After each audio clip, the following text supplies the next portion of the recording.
తల్లికి వందనం పథకానికి సంబంధించి కీలక అప్డేట్ అయితే రావడం జరిగింది.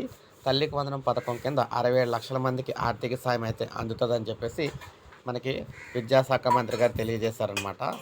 తల్లికి వందనం పథకం కింద రాష్ట్రంలో 67,01,653 మంది విద్యార్థులకు 8,454 కోట్ల రూపాయల సాయం అందించినట్లు విద్యాశాఖ మంత్రి గారు తెలియజేశారు.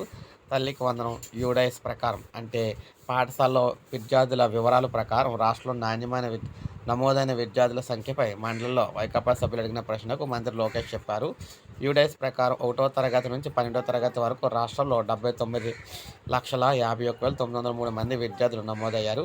తల్లికి వందనం పథకం కింద 8,454 కోట్ల సాయం అందించాం. 67 లక్షల మందికి తల్లికి వందనం వర్తించింది. యూడైస్లో 86 లక్షల మంది విద్యార్థులు ఉన్నారని వైకాపా నేతలు అసత్యాలు అయితే చెబుతూ ఉన్నారు. యూడైస్లో నమోదైన వారిలో అర్హులందరికీ 84.27% సాయం అందించాం.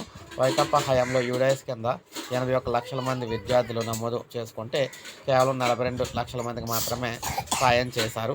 కోటే ప్రభుత్వంలో 84.27% మంది విద్యార్థులకు సాయం అయితే అందజేశాం. ఇంకా అర్హులై ఉండి సాయం అందిన వారి వివరాలు ఇస్తే సరిచేసేందుకు కూడా సిద్ధంగా ఉన్నామన్నారు.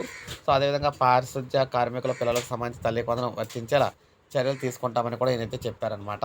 సో ఈ నేపథ్యంలో మనం చూసుకున్నట్లయితే ప్రజెంట్ రాబోయే తల్లికి వందనం పథకం ఏదైతే ఉందో ఈ పథకానికి సంబంధించి డబ్బులు 67 లక్షల మందికి అయితే రాబోతున్నాయన్నమాట తల్లులకి. సో ఇది అప్డేట్. ఒక లైక్ చేయండి, సబ్స్క్రైబ్ చేసుకోండి.